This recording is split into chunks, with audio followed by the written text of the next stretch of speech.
Så jeg fik et opkald i dag på 91 40 13 26, og det var altså en kvinde ved navn Mette. Hun siger til mig, eksisterer du stadigvæk? Det er lang tid siden, jeg sidst har været forbi dig med mit køretøj. Hej og velkommen til. Mit navn er Johannes, og jeg er indehaver af ProTouch Bilpleje i Horsens, muligvis Danmarks bedste bilplejecenter. Tak fordi du lyttede.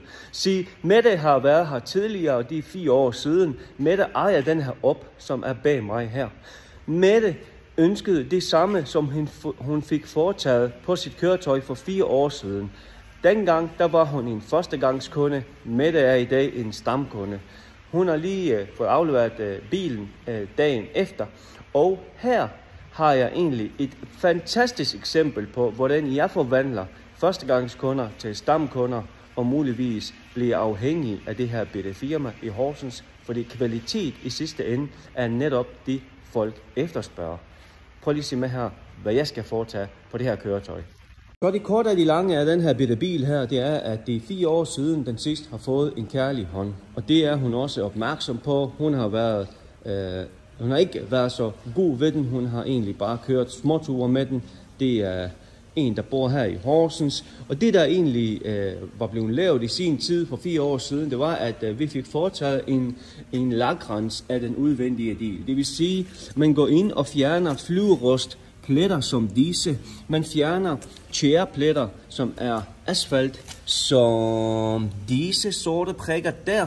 Og så går man hen og befrier bilen for de her skadelige partikler.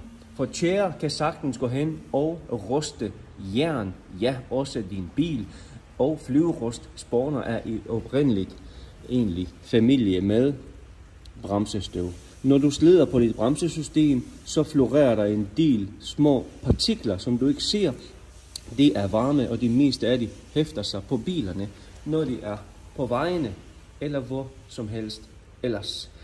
Det næste er så, at vi skal have lavet det, der hedder en dybdegående vask. En dybdegående vask går ud på, at vi skal have vasket bilen i hånden. Vi skal have gennemgået liste over det hele.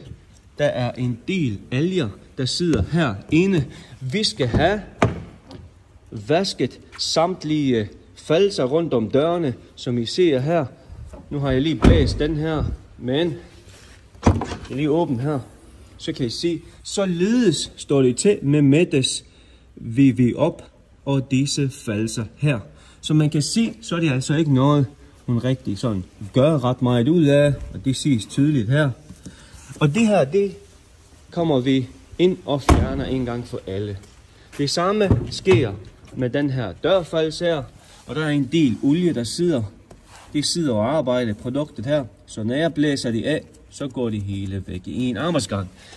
Udover det, så ønskede Mette også en indvendig klargøring. Så siger hun til mig, Johannes, jeg ved godt, bilen er i gode hænder. Nu hvor den alligevel er herinde, gider du så ikke lige kigge min kabine igennem? Det er ikke det helt store, der skal gøres, men kan du give mig pris på nogenlunde, hvad de løber op i, hvis det er en lettere basisk omgang, men grundig samtidig med det en lettere omgang? Så siger jeg selvfølgelig, og der fik hun en pris. Og her har vi så med en kabine, som egentlig trænger til en rigtig god, grov støvsugning, god afrensning af plastikdele, god opfriskning af plastikdele med vores plastikopfrisker, som er vandbaseret produkt, ikke silikonefyldigt produkt. Dernæst så aftørrer vi ruder og sætter måtter i, når de er rene. Til slut så får hun en god gang voksbehandling. En flydende omgang voksbehandling på lakken, det er egentlig en del af behandlingen her. Hun er sgu klar.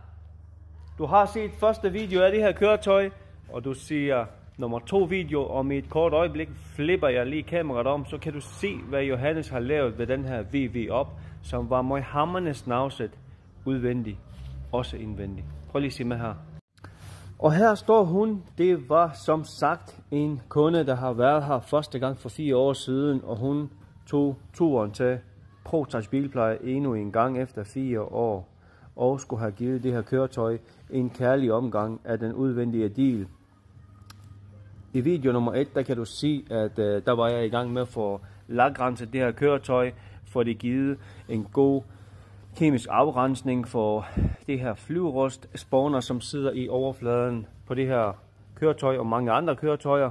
Så har jeg også fjernet tjære. Jeg har sørget for at give den her bil en rigtig god og dybdegående vask, hvor jeg har været over alle kanter, så man kan se de rene og nydelige, og også her over det hele.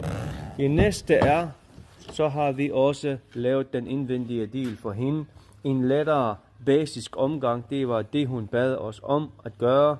En god, grundig støvsugning, ikke noget på sader, men plastikdele og aftørring af ruder.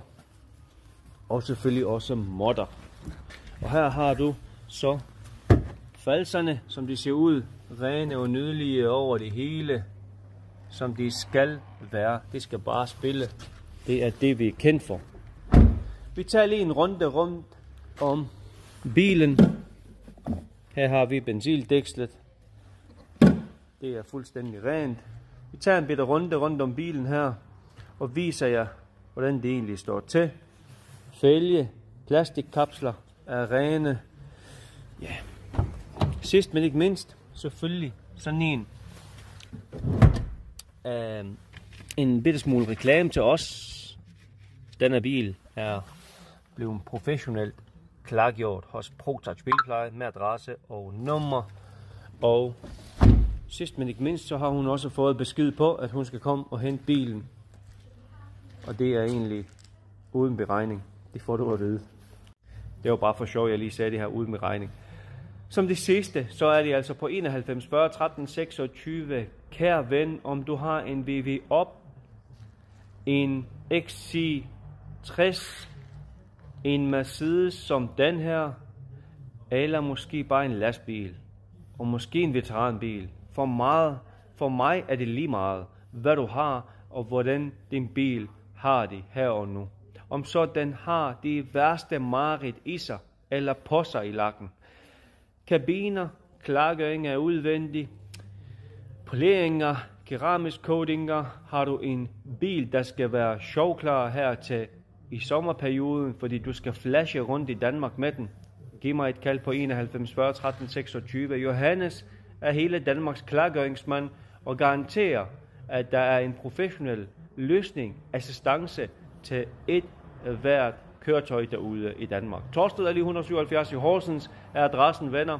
Kom forbi og sig hej til mig. Vis mig dit køretøj. Fortæl mig, hvad du skal ud af, og hvad du kæmper med, og har forsøgt selv, muligvis kørt andre steder, hvor det ikke har kunne levere det, du ønsker. Jeg har det, du ønsker. Du skal bare give mig et kald. Kan du have en fortsat god dag derude.